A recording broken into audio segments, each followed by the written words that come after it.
My name is Barbara Altman.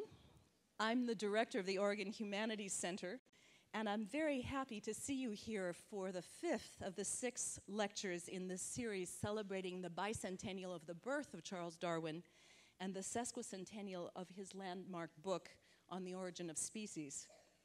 Our series began with 4 faculty members from U of O. Patrick Phillips spoke in January, Warren Holmes in February, Joe Thornton in March, and Francis White in April. This month, we're bringing the series to a close with 2 outside speakers, Professor Sean Carroll tonight, who is here from the University of Wisconsin, and Kenneth Miller from Brown University, who will deliver the Oregon Humanities Center 2008-2009 Criticos Lecture in this hall on May 27th. Tonight's speaker, Professor Sean Carroll, is professor of molecular biology and genetics and investigator with the Howard Hughes Medical Institute at the University of Wisconsin.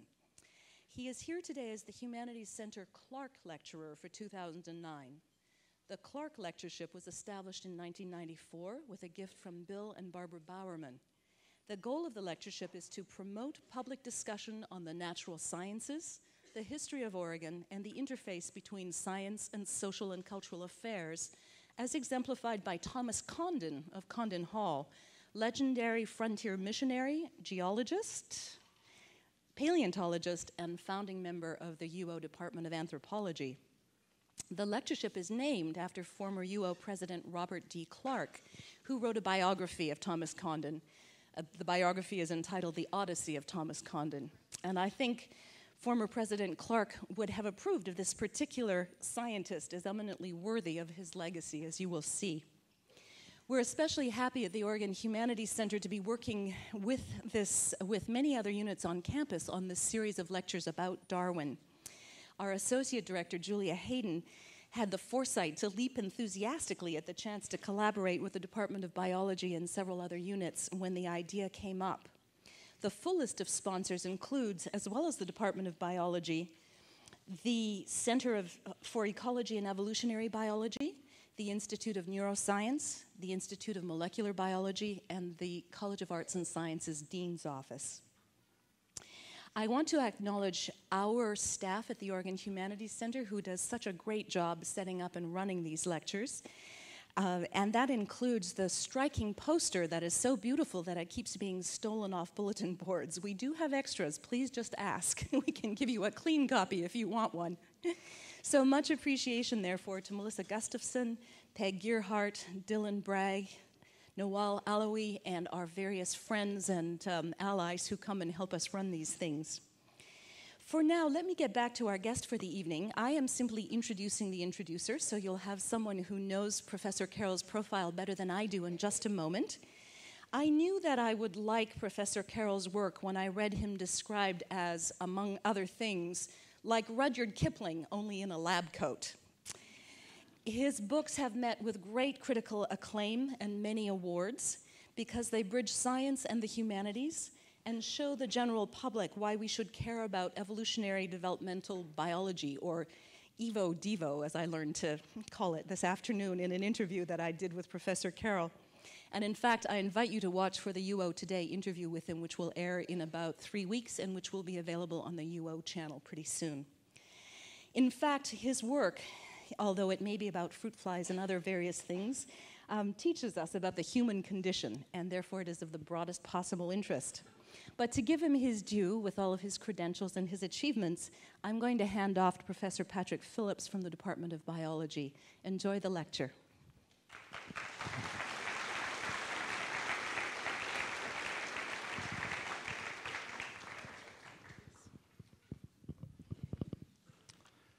I'll make this quick so we can get right to the main event. Dr. Carroll is one of the premier biologists in the United States today. He's started off making really fundamental contributions to developmental genetics and then set his sights on evolutionary biology, as we'll see. And he's really in the process of joining the ranks of people like Stephen Jay Gould and Carl Sagan in bringing the science to the general public. And in particular, he's written a number of books, most recently, The Making of the Fittest and Endless Forms Most Beautiful, and then, of course, the work that he'll talk about today. And these books are now being turned into a NOVA special that should come out maybe in October, is what I heard. And Dr. Carroll's just been to the Galapagos to film some of that. So Sean is a member of the National Academy of Sciences and a fellow of the American Association for the Advancement of Science. He's received many awards.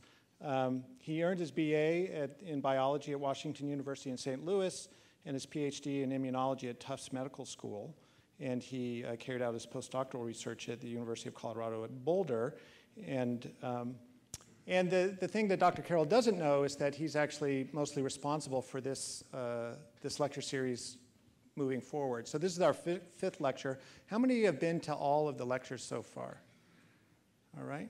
So I think our last one will be soon. Maybe we'll have to come up with some door prizes or something for those of you who stuck out. So when we first conceived of this series, knowing that Dr. Carroll was going to be here for the Streisinger lecture, which is a named lecture that he is giving tomorrow at 4 o'clock in 100 Willamette, and you're all invited to come to that as well. That will be a much more technical talk about his fundamental research. Knowing that he was going to be around anyways made it very easy to think about building an entire lecture series in which he would be one of the capstone speakers, and that's really the genesis of this whole effort. Started with the fact that he was going to be here, and then we built a lecture series around him. So without further ado, let's... okay, and the last thing is that, as I said, he's a great writer of popular books about science. I highly recommend his work, and you're lucky because we're having a book signing immediately after the lecture. It'll be out in the lobby area, so you're invited to come and purchase a book and talk to Dr. Carroll at that time. Now, without further ado, I give you Sean Carroll.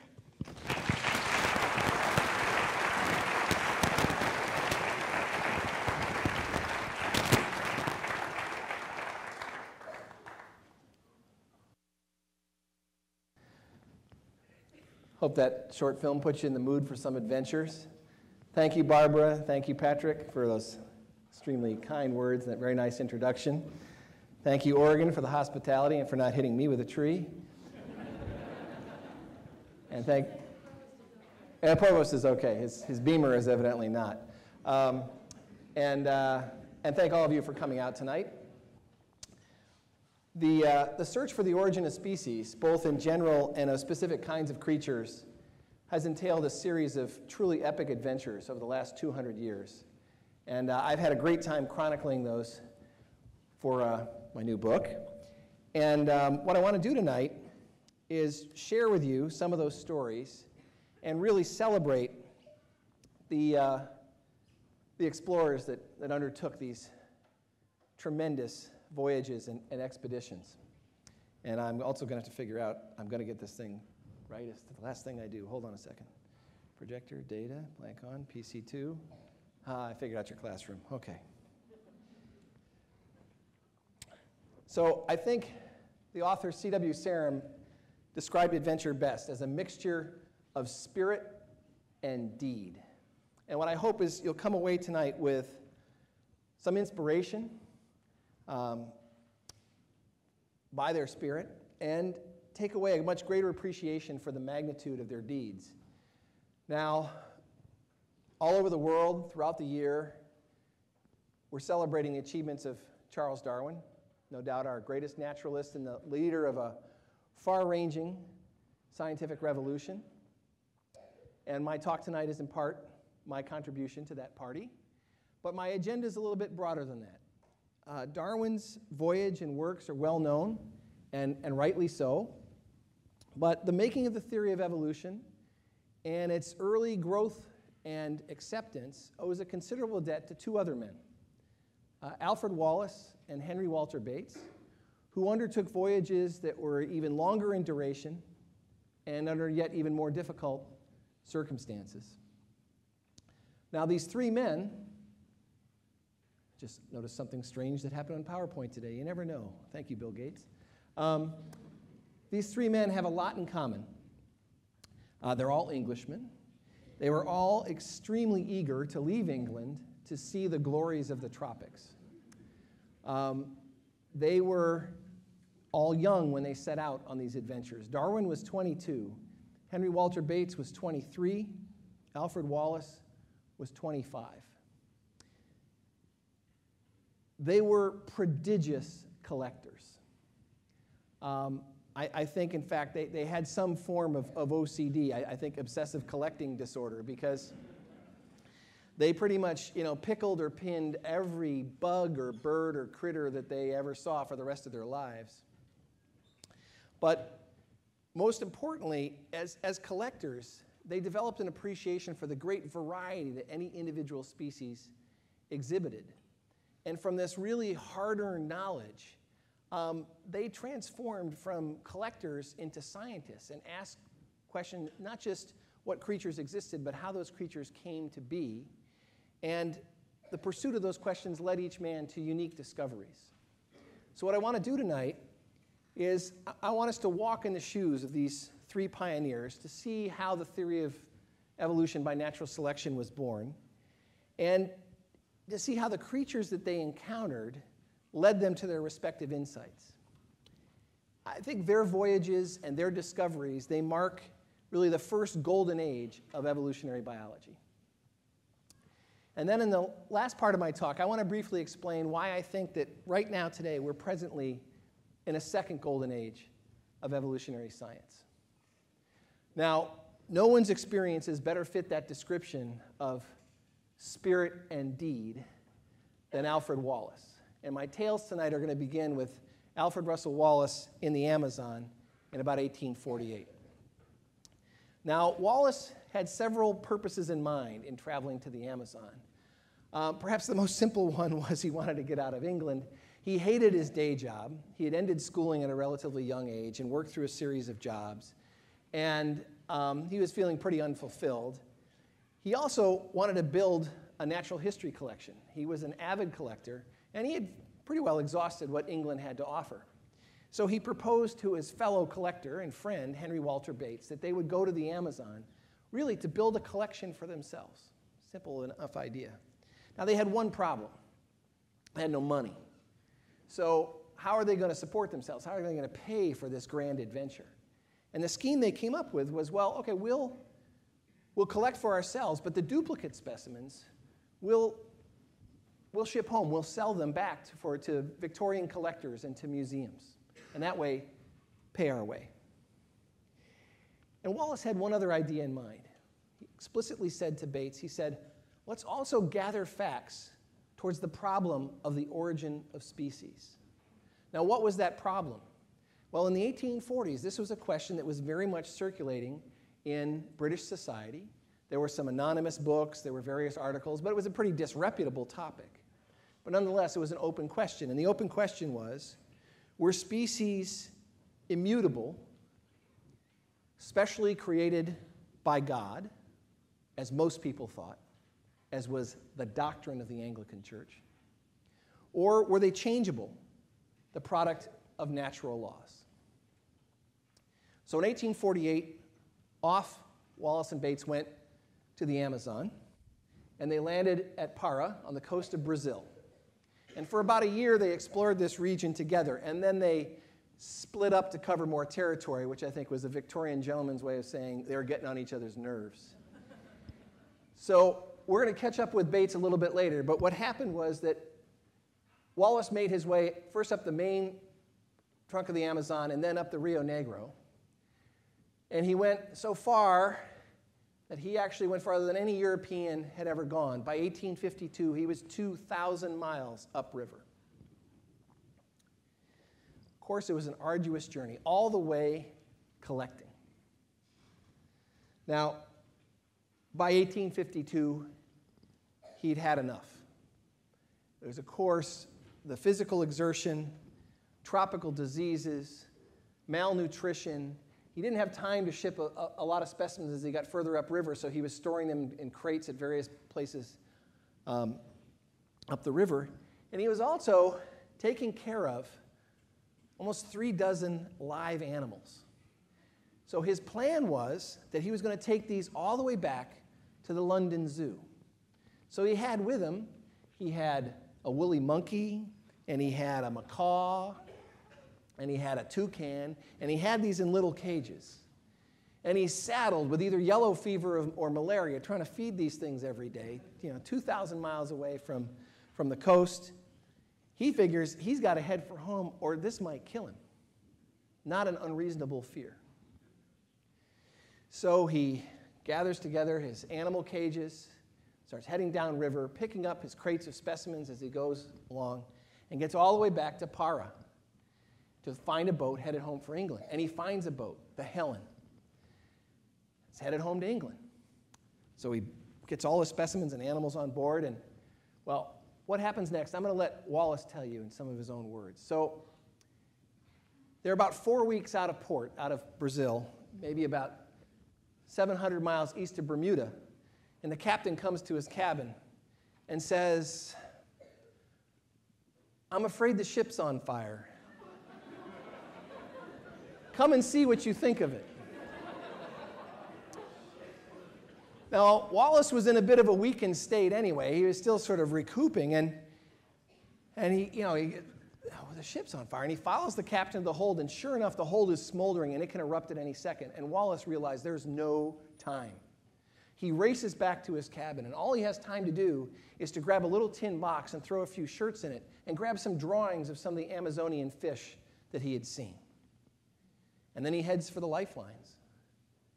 So with a box in one hand, grabs the ropes, starts to lower himself down to the lifeboats, loses his grip, burns his hands on the rope as he slides down, hits the salt water, which must have felt great on those rope burns, paddles over to the lifeboat, crawls into the lifeboat, and realizes it's leaking. And then, from that lifeboat, he watches the Helen burn and sink with all of his specimens. He says, "My collections were in the hold, and all the reward of my 4 years of privation and danger were lost." Now, there are some field biologists in this audience, so I think some of those groans were from them. But he couldn't dwell too long on what he had lost. The next question was survival. Folks, this is 1852. He's in the middle of the Atlantic Ocean in an open, leaking lifeboat. Day after day, we continued in the boats. We were scorched by the sun, my hands, nose, and ears being completely skinned, and drenched every day by the seas and spray. We were constantly wet and had no comfort at night. We had a short allowance of water, which left us constantly thirsty. The shipwreck was eventually memorialized in a book on disasters at sea. So day after day in the lifeboats bobbing there, you think that maybe at some point Wallace might have pondered, how did I get in this predicament? Well, since one of the purposes he had in going to the Amazon was to solve that problem of the origin of species, if he was going to blame anybody, it would be this guy, Charles Darwin. Because unbeknownst to Wallace, Darwin knew the answer to the question of the origin of species. He knew species changed. He knew from 15 years earlier on his own voyage. He just hadn't told anybody.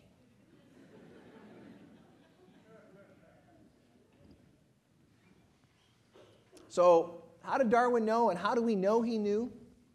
Well, let's visit a couple of the key stops on Darwin's voyage. Now, I know some of these details are familiar too, but it's worth recollecting what young Darwin went and did. So at age 22, as I mentioned, just a little bit after Christmas in 1831, he set out on the HMS Beagle. And one of the most important stops he made was along the coast of Argentina.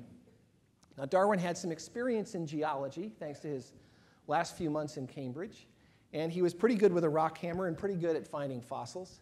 And he dug some fossils out of the shore around Bahia Blanca.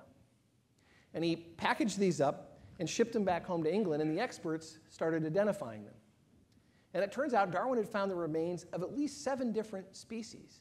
And what was remarkable about these species was that, sorry, I should show you the fossils first. He found things like this skull. These are actual drawings of Darwin specimens. The skull, these teeth, jaws, vertebrae, etc. But what was remarkable, these were all mammals.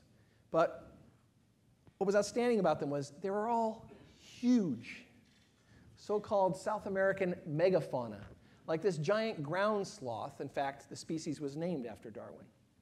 This would tower over me. huge ground sloths. So while you would not make a lot of this at the time, it certainly was an important set of observations to percolate around his head. He was thinking, well, it's kind of weird. These giant mammals, these things related to sloths and things that seem to resemble armadillos, but clearly they're much bigger than the sloths and the armadillos. And for example, he saw some llama-looking creatures. They're much bigger than the living inhabitants of South America at the time.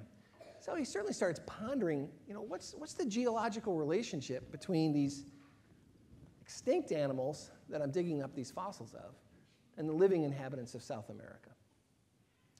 Well, the beagle keeps voyaging. Now, you got to appreciate, when Darwin signed up, which was a huge step for him, as you know, his father wasn't initially reluctant to give him permission, he thought he was signing up for a 2-year voyage.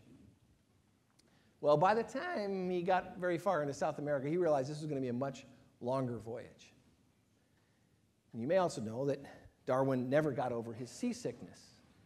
So every day on the open ocean with the beagle was a bit of an ordeal. He wrote home and he said to his former mentor, Henslow, he said, I know not how I will endure it. But Henslow wrote back and said, before you quit the voyage, think long and hard about it. I'm sure you're going to find things that will keep up your courage. So Darwin stuck with it. And I think what sustained him was simply he didn't know what was going to be around the next corner, the next bay, the next inlet, the next ride he would take inland, what he would see. So he stuck with it. And the beagle made its way along the west coast of South America, finally by about 1835, 4 years now into this voyage, and finally turned west from the coast of South America and headed for the Galapagos Islands. Of course, those islands are inextricably linked with Darwin's name. But Darwin wasn't thinking about the creatures of the Galapagos when they started heading there. He wrote home, he was all excited. He was going to see his first volcano. He had a geological bent. He thought, I'm going to see my first volcano. This is going to be terrific. So when he gets to the Galapagos, this is what he sees. He sees a place inhabited by giant tortoises. He refers to them as antediluvian-looking creatures. And ocean-going lizards. I mean, who would have thought of such a thing? The sailors called these imps of darkness. And kind of humdrum birds like this mockingbird. Now, again, you think, given the legend, that Darwin would have been, in paradise. He said, no, this is a reptilian paradise. He immediately notes when he first arrives in the Galapagos, the place smells funny, unpleasantly, is too hot, sultry like an oven, and he says, I think this is what hell is like. So he was pretty happy to leave because he knew what was headed. When he was heading west, he was headed to places like Tahiti, and he was looking forward to seeing things like coral reefs. So Darwin moves on. Now, he did notice some things.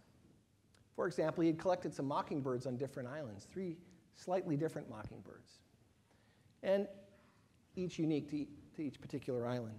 So that's sort of percolating it around in his mind. But as the beagle heads west, it heads to Tahiti, and then Australia, and then South Africa. And there it is. There's the chance from South Africa to make the turn home. But no, not Darwin's captain, not Fitzroy, okay? Fitzroy decides he wants to recheck some measurements that he had made and heads back to South America. Darwin writes home, I abhor the sea and all ships which sail on it. But if he's going to be stuck on the boat, he figures, I'm going to have to make use of this time. Now, after over 4 years of voyaging, he had a lot of notes, tremendous amount of field notes. And his handwriting wasn't so good. So his plan was that he would not only just turn specimens over, but turn his notes over to expert scientists in England who would help him identify and sort of do a proper scientific study of the things that he had seen. Plants, animals, fossils, mineral specimens, rocks, etc. So he starts organizing his notes so that other people can read them, and he starts working on his notes on the birds that he's seen. And when he's organizing his notes, he has his first real flash of insight. So there are those notes. This is an actual page from Darwin's ornithology notebook. And these various entries are particular birds and either where he found them or any description he had of them. And he starts recollecting those mockingbirds from the Galapagos Islands. And he says, right here in the notebook, he says, "When I see these islands in sight of each other and possessed of but a scanty stock of animals, tenanted by these birds, but slightly differing in structure and filling the same place in nature, I must suspect they are only varieties." He says, and here's the statement right here, "If there is the slightest foundation for these remarks, the zoology of archipelagos will be well worth examining, for such facts would undermine the stability of species." In the last 2 months of the voyage, he has his first eureka moment. Species may not be stable. These slight differences in the mockingbirds are arousing his suspicions. Well, he finally arrives home, and he enters a phase that he refers to as mental rioting. This idea about species and species changing just takes hold of him. And he starts writing down in stream of consciousness fashion in notebooks that he just carries in his pocket as he's walking around all day, even just walking around London, stopping and jotting down notes. So here's some entries from a particular notebook that he's carrying around in 1837. He's thinking back at what he's seen on this voyage. And he says, we may look at Megatherium, which is another type of giant fossil ground sloth he found, armadillos and sloths as all offsprings of some still older type. So he's thinking there's these living animals walking around South America, and there's extinct ones in the ground, but there might even still be older types that they're offsprings of. I see organized beings, they represent a tree, irregularly branched. Some branches are far more branched, as many terminal buds dying, going extinct, as new ones generated. And he thinks about, when he found these fossils, he found things that looked like sloths in South America, but he didn't see sloths in Tahiti. He didn't see sloths in Australia. He saw different sorts of fauna. He says, I see there's a similarity of animals in one country. That must be owing to their springing from one branch. And then on the very next page of this notebook, he writes, of course, perhaps the most famous diagram in all of natural history, because it's an entirely new system of natural history, where he's explaining the origin of species as being descended from pre-existing species, much as the way children are descended from their parents and grandparents. A tree, a family tree. The significance here is that clearly there's a natural explanation for the origin of species, as natural as children descending from their parents. This, for Darwin, is the end of special creation. No longer do we require that species would be created in whole by some mysterious process. There's quite a natural explanation. But he's not going to tell anybody.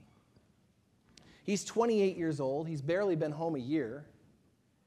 And this flies in the face of everything that his very accomplished mentors at Cambridge had taught him. This flew in the face of what the Anglican Church believed. This was heresy, and this was professional suicide. This was radical.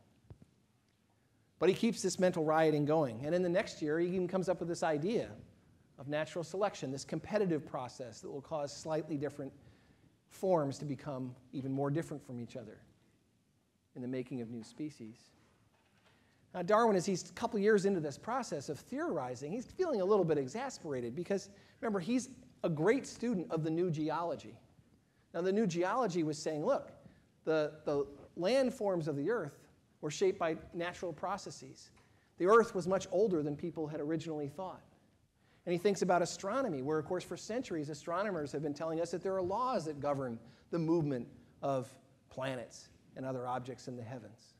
You see, why would we accept what the astronomer says? Why would we accept what the geologist says? And yet, life is something different, something special. And here's just a little comment he enters in one of his notebooks that I'm pretty fond of. It's a notebook, 1838. He writes, "We can allow satellites, planets, suns, universes, nay, whole systems of universes to be governed by laws, but the smallest insect we wish to be created at once by special act." Here's a guy who'd collected a lot of beetles, a lot of other bugs, and he thought, no creator's going to bother with a little bug. Why does that require a special act? My gosh, if all the planets are governed by natural laws, if the reshaping of the Earth is governed by natural laws, and he's witnessed volcanoes and earthquakes, etc., why not life? But he's not going to tell anybody. He keeps this to himself. He has a golden opportunity to spill the beans, because all the time that he is wrestling privately with these thoughts about species, he's writing up his version, his account of the voyage of the Beagle. Now, the book that originally appears in is this book with an extremely long title that I'll let you look at. The two other parts of the book are done by Fitzroy and another previous captain of the Beagle. And Darwin's responsible for just describing essentially where he went in the world and what he saw. And he's going to have to eventually deal with those birds of the Galapagos. So what's he going to say? He knows. He knows species change. He's convinced of it. He's writing his first major book. What's he going to do? He's going to dodge it. Watch this. It is clear that if several islands have each their peculiar species of the same genera, when these are placed together, they will have a wide range of character. Think of all those finches in the Galapagos with all their different beaks, etc. But there's not space in this work to enter on this curious subject. That's it. That's all you get. When Wallace was younger than Darwin, this is 1839, when Wallace later reads these words, he figures the great Darwin, the great naturalist, had left this question of the origin of species wide open. Now, Darwin continued working on this problem intensively. By 1842, he sat down and he wrote a full sketch of his species theory, took in pencil, 35 pages. The text exists today. I even got to hold it a few months ago. And then by 1844, he expanded that into a 230-page work. Now, that's not, hobby work, right? And it has a table of contents that's eerily reminiscent to a big book that's not going to appear for a long time, a very famous big book. And he decides, as he finishes his essay, he said he's now married to his first cousin, Emma Wedgwood, of the Wedgwood pottery fortune. He says, I've completed my essay on my species theory, and it may be valuable someday, so please see to it that should I die, to have it published. So he was willing to have people read it if he was dead, but not while he was alive. So he was firmly convinced of natural selection, firmly convinced that species changed.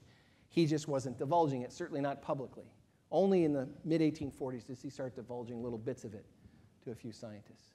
So Wallace is privy to none of this. He can't read Darwin's mind. He doesn't know about these essays that Darwin has got in his desk at home. So, of course, had Darwin disclosed what he thought 15 years earlier, Wallace might not have been in an open lifeboat in the middle of the Atlantic, and we might never heard of Wallace. But there he was. Now, of course, if Wallace had not been rescued, we wouldn't have heard of him either. And he was rescued. 10 days and 10 nights passed when a vessel was seen, and by night we were on board her, much rejoiced to have escaped the death on the wide ocean, whence none would have ever come to tell the tale. Now, I've been reading these quotes. I want to show you where this letter comes from. This is the actual text, the actual letter I'm getting these excerpts from. Wallace, once he was on board that rescue ship, started a letter to a friend in Brazil that described his whole ordeal, leaving from the upper reaches of the Amazon, gathering up his animals, coming back to Para, boarding the boat, the fire, the shipwreck, the time in the lifeboat, etc. And then the actual ordeal on the rescue boat, which gets hit by 2 or 3 more storms, water's crashing in through skylights on top of Wallace. It's a real joyride. And you can see, actually, it has beautiful handwriting, but you see all these splotches. They're on the original letter, and for all I know, that's sea spray. So he composes this letter in sections. All right? So he's now told his friend this far that he's survived. But a little bit later on in the letter, he explains in this whole ordeal, that 50 times since I left Para in Brazil have I vowed if I once reached England, never to trust myself on the ocean. And then a few days later, he adds to this, but good resolutions soon fade. See the corner of it there. So when he finally gets home, despite his loss, his near-death experience, he had nothing to show for the places he had been. He had no collection. He had no facts towards the problem of the origin of species. The question in his mind was wide open in 1852. He decides he's going to go out again. Spirit and deed. And it's, of course, Wallace who's eventually going to make Darwin go public. So the first question Wallace has to face is, where am I going to go? Well, he thinks, well, not the Amazon. His friend Henry Walter Bates is still there. He says, Bates has got that covered. So one man can cover the entire Amazon. So he wants to go someplace new, someplace relatively unexplored, but might have pretty good pickings. And so he decides to head for the Malay Archipelago. And he gets there in April of 1854, landing in Singapore. And over the course of the next 8 years, he goes island hopping from Singapore all the way to New Guinea. He makes 96 crossings totaling 14,000 miles and collects 120,000 specimens. These would be secure. But he has the same problem when he lands in Singapore. He still has to make a living. So he has to go out and start looking for treasures. What's he looking for? He's looking for things like this. Beautiful bird-winged butterflies, named for their giant wingspan, but sought after because of their really vivid wing color patterns. So he wants these for himself, but of course he's got to collect some more to satisfy the market at home. But while paying attention to where you find animals like this makes sense for a paid collector, he's paying very, very close attention to where he finds these things. So these are some of Wallace's bird-winged butterflies that we actually have from his collections. And what Wallace notices is that these bird-winged butterflies are slightly different from one another, and certain kinds are only found on particular islands. These are very different from the butterflies he collected in the Amazon. He only finds bird-winged butterflies in the Malay Archipelago, and he finds slightly different forms on different islands. These bird wings signify to Wallace exactly what the birds of the Galapagos signified to Darwin. Slightly different forms on different islands. Now, Wallace has no inhibitions about his scientific thoughts, his observations in the field, and he starts dashing off notes to natural history magazines and scientific journals really as they occur to him, sending them home to England. And in his first year in the Malay Archipelago, he composes this paper. Look at the title. This is 1855. On the law which has regulated the introduction of new species. Fairly to the point. He calls this his Sarawak Law. He composes this on the island of Sarawak. What does he say? Well, he thinks about these bird-winged butterflies, and he said, the most closely allied species are found in geographical proximity. I see bird wings in the Malay Archipelago. I didn't see them in the Amazon. I saw different groups of butterflies in the Amazon. Members of those groups are found in close proximity. I think, this is his law, I think every species has come into existence coincident both in space and time with a pre-existing, closely allied species. He's trying to explain why would such similar species be found near each other? Well, they're coming into existence in proximity to them. Here's a good one. I think the best mode of representing the natural arrangement of species is a branching tree. Remember, he has not read any of Darwin's still private theory. So here's his paper. It gets published. This is the published form of the paper. What's the reaction? Grumbling. Stop your theorizing, Wallace. Send us some more of those bird wings. He's ignored. So he has to keep moving, and he keeps moving. Now, you got to appreciate, he's in a pretty much unknown lands, not full of fellow countrymen. He needs help finding these things in the forest. So, of course, he's going to call upon local experts. Calls upon, for example, the Dayaks of Borneo. These were, of course, very familiar with all the creatures of the forest, and they even had their own sort of natural history collecting hobby. Charming. They bundled their enemies' heads in their longhouses. Fortunately, none of these are Wallace's, or else you never would have heard of them again. Okay. So they help Wallace find some things, and he keeps moving his way from west to east across these islands, hopping from island to island to island. And at one point, he makes the rather short journey just from the island of Bali over to Lombok. And as he still moves further east, he notices there's quite a dramatic changeover in fauna. He realizes that you know, in the Western Islands and places like Sumatra, you have things like tigers, and on Java you have rhinoceri, and Borneo you have monkeys and orangutans. But when he moves to Eastern Islands, he finds things like tree kangaroos and cuscus, marsupials. You got marsupials over here, and you got these other sort of mammals over there. What's going on? He says, you know, it's as if there was a line separating the Western and Eastern Islands, and you have sort of fauna on this side of the line characteristic of Asia, but over here you have things characteristic of Australia, marsupials like the kangaroos, you know, we know so well from Australia. What's going on here? What could explain this distribution of animals across the Malay archipelago? And he says, my law, my Sarawak law, because I say closely related species come into existence with pre-existing species. And he says, I think what's happened is that these islands over here, these eastern islands and Australia, they were once connected. And what's happened is that those marsupials have then sort of adapted to the different islands that they now live on. Species change. That's what Wallace realizes. He's the founder of a field we now refer to as biogeography, that there is an explanation for the distribution of species on the planet. And he says quite explicitly that explanation is not the creationist explanation. The creationist says that species are created to suit the habitat sort of into which they are placed. Now, to him, there's no difference between the Borneo jungles and the New Guinea jungles. Indistinguishable. They're jungles with a canopy. Why does he find monkeys and orangutans over here and tree kangaroos living in the same habitat over here?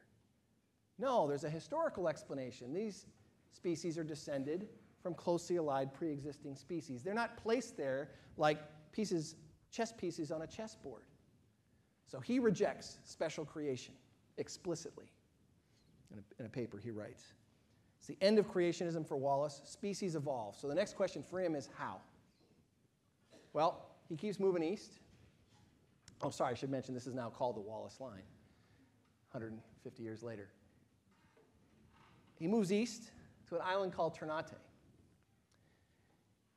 And one day, in a dilapidated hut, wrapped in a blanket, on an 88-degree day, baking in a malarial fever, the answer occurs to him.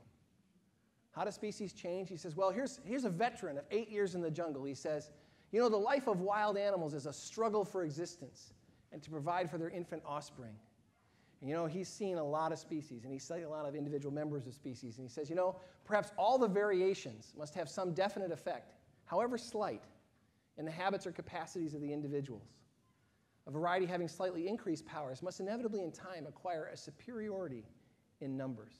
And he calls this on the tendency of species to depart indefinitely from the original type.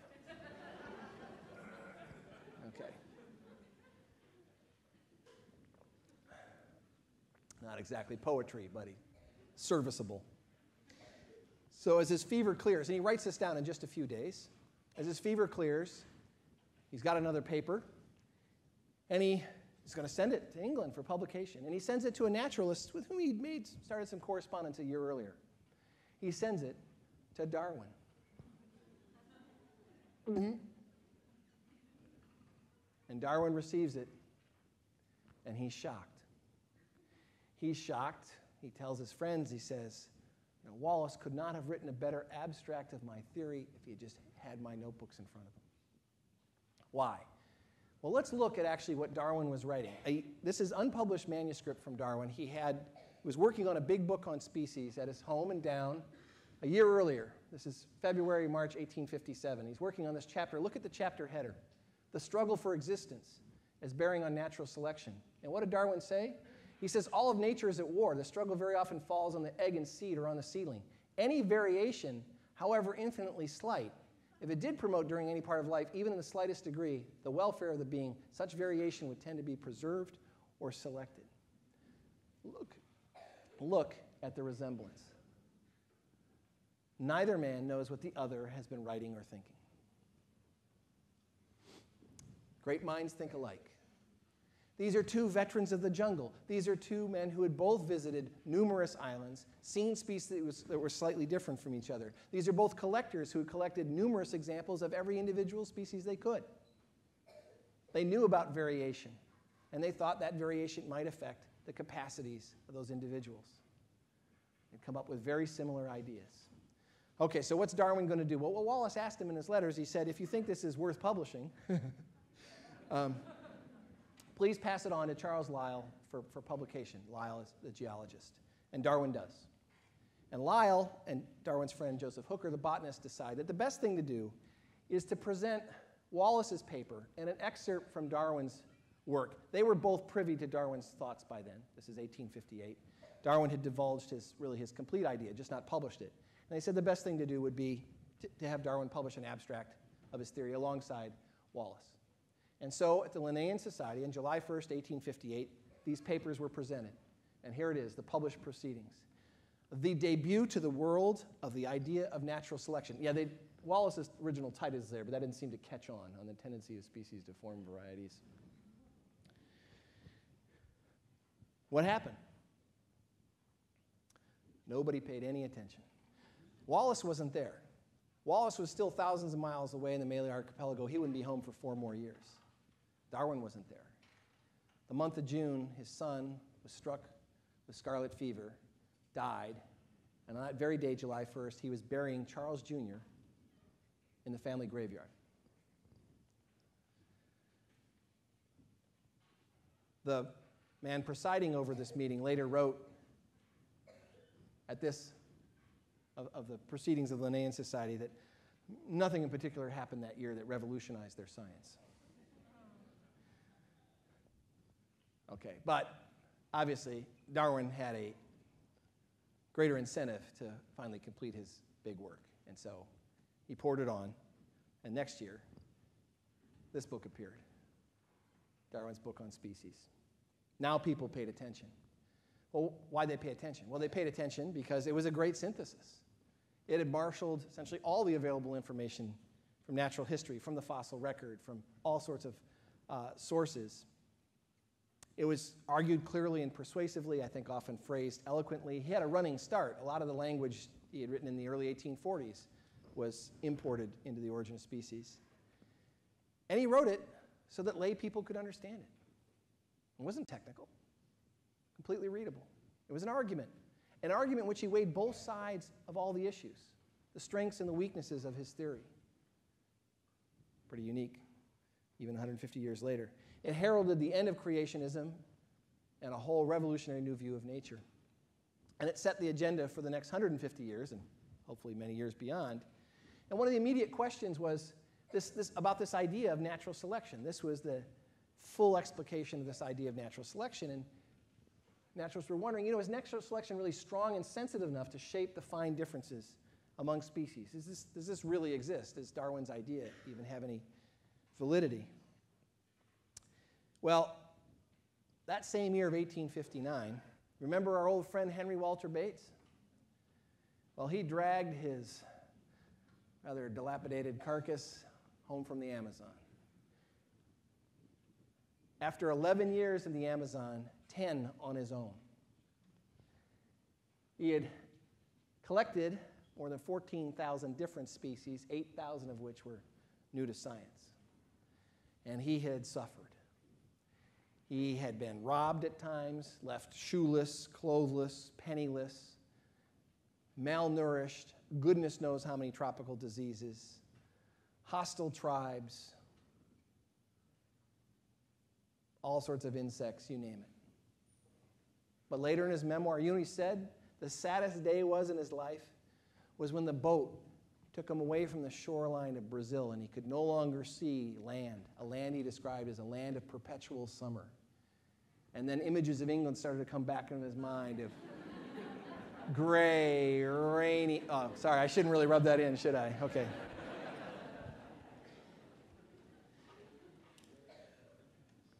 So he arrived home in the summer of 1859, and he was organizing his massive collection when Darwin's book appears.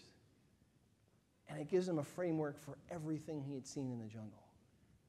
But he realizes he's got some gems for the great naturalist. And he strikes up a correspondence with Darwin.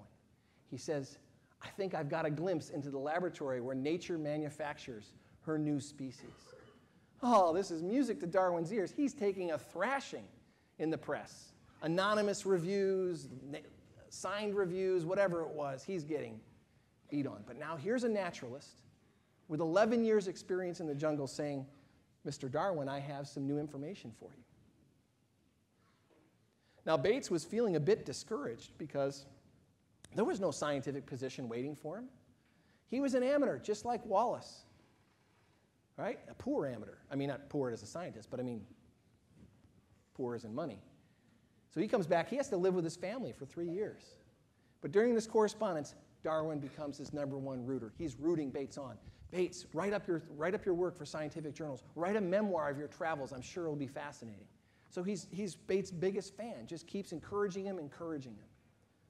So bit by bit, Bates starts disclosing to Darwin what he's seen. And what he says is, you know, what I noticed was that I often found completely harmless creatures that resembled noxious or poisonous ones living in the same district, like this beetle that looked a lot like this wasp living in the same area.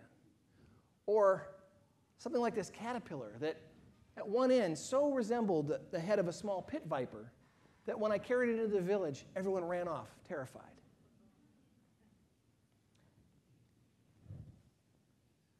And he saw lots of examples like this, but no creatures left a stronger impression on Bates than the butterflies of the Amazon. And he discovered something truly wonderful and original. At first glance, you would think that these butterflies would be close relatives, maybe even the same species. Same with these two. But Bates has a much better eye, and he noticed not at all. It turns out that these two butterflies are close relatives. They belong to the same family, and these two butterflies belong to a completely different family. Yet on close inspection, clearly this one resembles this one fairly well, and this one resembles this one fairly well. What's going on? Well, what Bates noticed was that when he handled these butterflies down here on the bottom, they often gave off some kind of noxious fluid. And when he let them dry out, for example, on his specimen table, lizards and birds wouldn't carry these things away. Nor, unlike other butterflies, these butterflies weren't pursued by birds through the jungle. But these butterflies were not noxious or anything like that. So he realized, wait, by imitating the appearance of noxious forms, they were going to gain an advantage. So whereas these two species belong to the same genus called Leptalis, these two butterflies that they're imitating belong to a different family. They're gaining some advantage by mimicking the noxious form. Furthermore, when Bates looked carefully, he said, you know, not every member of this species is a good mimic.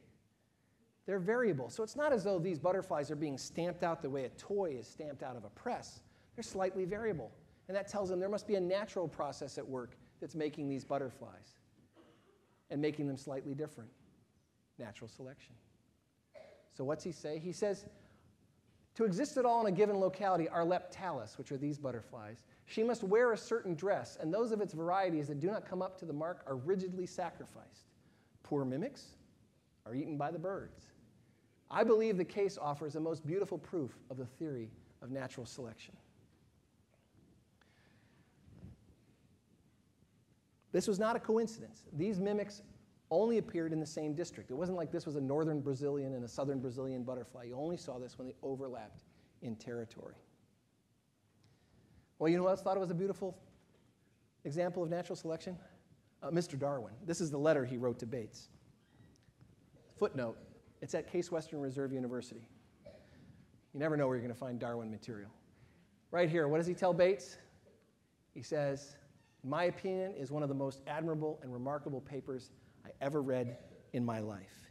Now, he wants to make sure that nobody misses this point. So he writes even a review of Bates's work, and he says, you know, we may never come this close of seeing the making of a new species on this planet than what Bates has shown us.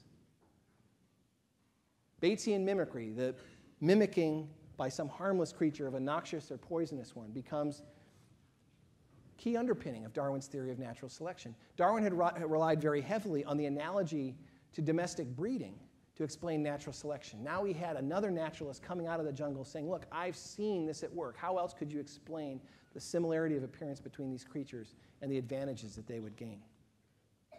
Now this is 1862, and finally, that very same year, Wallace comes home from the Malay archipelago.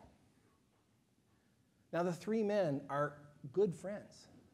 Their lives are going to be closely intertwined for the rest of their days. Remember, Wallace and Bates' friendship goes back to the 1840s. Darwin is Bates' #1 fan. Bates is Darwin's #1 supporter. And Wallace and Darwin have been carrying on a very warm and open correspondence for several years. They, in fact, right after the publication of their papers and things, had exchanged letters and fully discussed how each felt about the way the arrangement was handled, and all that correspondence is available. They were looking forward to seeing each other. Darwin invited both men out to his house to spend a weekend. Darwin would even meet Wallace when Darwin was in London. And all three of them promoted this theory of evolution by natural selection. Now, the pictures you usually get of these guys, they look like this, right? Okay? Usually the fourth guy over here is Karl Marx, right? Just to kind of lump them with radicals. But of course, these were young men, and they had a very strong bond, having spent all these years out in the wilds and having made these discoveries. So I'd say, their voyages, their work, they mark a golden age of evolutionary biology. But the last thing I'd want to imply tonight, is that the great adventures were over. Far from it. There was a lot more to explore and to be discovered, particularly in expanding the fossil record. And I guess, for about $20, you can read about another 150 years of these sorts of adventures. But moreover, I submit that right now we're in a second golden age of evolutionary science. And that's because we're no longer just restricted to looking at remarkable creatures. We can see how they're made and how they evolved. We're getting glimpses from the laboratory into this evolutionary process. And modern biologists are collectors too, putting together menageries, much like the one Wallace tried to bring home from the Amazon. We've got, a sloth and armadillo and platypus, and wallaby, chimpanzee. Only we're not putting them in a zoo, and we're not stuffing them, throwing them in a natural history museum. We're taking their DNA. And we're assembling a massive DNA record of evolution. 52 mammals in that collection so far, more than 2,000 species altogether. And what do we see in this DNA record? We see how the fittest are made. We see evolution at its most fundamental level.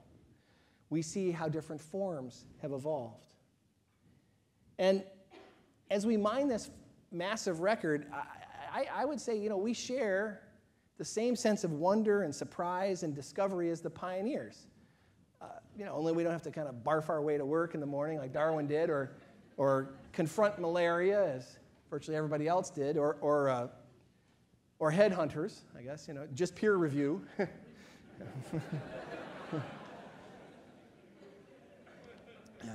Talk about cannibals. So we no longer stare at creatures like this butterfly, just merely dazzled as Bates was, by its external beauty, for we can now see the genes in action that are responsible for producing these beautiful patterns and for producing diverse forms.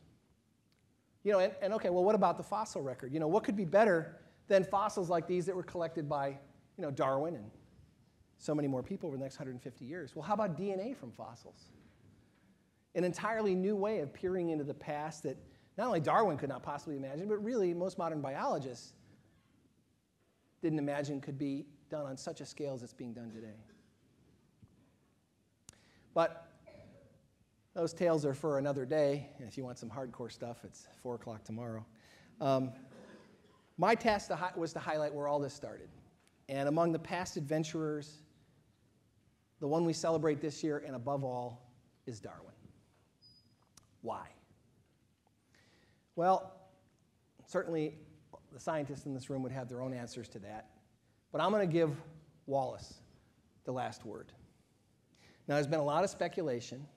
How did Wallace really feel about the arrangement where he had come up with this idea, sent it in, Darwin had read it, and the two ideas were published together? How would Wallace feel like that? Or how did Wallace feel about the publication of The Origin of Species? Well, fortunately, we have a documentary record that can give us insights into that. And this is a letter I want to share with you that Wallace wrote. Kind of nice. He wrote it on Christmas Eve in 1860. Now, Wallace is still in the Malay archipelago. He's on that island of Ternate. He crisscrossed the various islands and went back to the island of Ternate, where he first came up with the idea of natural selection. And he's writing to Bates, and Bates is in England. Now remember, these are old pals. They go back a long time. What Wallace has done is he's just read On the Origin of Species. Evidently read it through like 5 times over. Lots of annotations on it. We still have his copy of On the Origin of Species. So when The Origin of Species was published, Darwin sent him a copy. Wallace just gobbled it up. So now he's writing to Bates with his impressions. And I would say a private letter, something that was never intended for me to show, for it to be shown in classrooms 150 years later, would reveal Wallace's true feelings. So what does he say? He says, I know not how or to whom to express fully my admiration for Darwin's book, its overwhelming argument, and its admirable tone and spirit. Mr. Darwin has created a new science and a new philosophy, and I believe that never has such a complete illustration of a new branch of human knowledge been due to the labors and researches of a single man. I'm not sure such graciousness exists in 21st century science. But that's how Wallace felt. And he felt that way for the rest of his days. He outlived Darwin by 30 years. He always referred to this as Darwinism and Darwin's theory. He was always deferential to Darwin. He dedicated his own travelogue on the Malay archipelago, front page, to Darwin with his greatest esteem. He was a pallbearer at Darwin's funeral. So these men were very close. So this is how Wallace felt. And of course, there was a lot more to come from Darwin, things that we admire 150 years later of Darwin's body of work. He wrote lots more books, had several more great ideas, incredibly productive, well past On the Origin of Species. So that's why we're celebrating Darwin.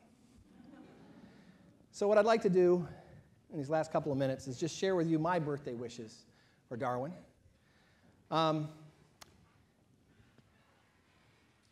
First, that more people will appreciate the great spirit that drove young Charles and many other young men and women to leave behind loved ones and to risk their health and safety, to follow their dreams and to explore the unknown. And second, that many more people will come to embrace the grandeur and the beauty and the story of life that they revealed. Now, I hope you feel as I do. That's actually, I think, a Peter Frampton line. So do you feel as I do? This is for you then. A little birthday card. Are you still willing to take question and Sure. answer? We Yeah. need to make a public announcement. 2 other cars were damaged by this tree, Okay. and they're looking for the owners. Okay.